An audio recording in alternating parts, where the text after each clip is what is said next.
तेरा हरमन किधर है? सर जी हरमन घर है। घर मैं तुम्हें बता नहीं, सर जी। का चलान होगा तेरा। नहीं सर जी ऐसा मत करे सर जी। मैं तेरे लफड़ दूंगा। सर जी। इसका मीटर किधर है?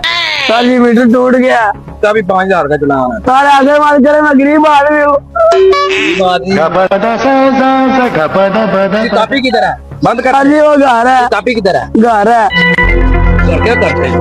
इसका भी 5000 का चलान है। लाइसेंस किधर है?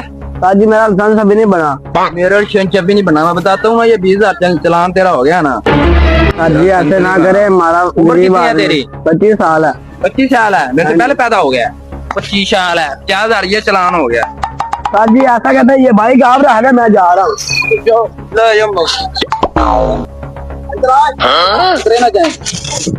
जल्दी कर जल्दी। यार बाइक तो मिल गई किसी और को। ओ भाईजान पकड़, मुझे पकड़ाना है, जल्दी कर।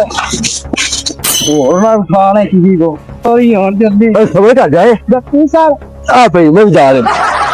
कर 25 कर।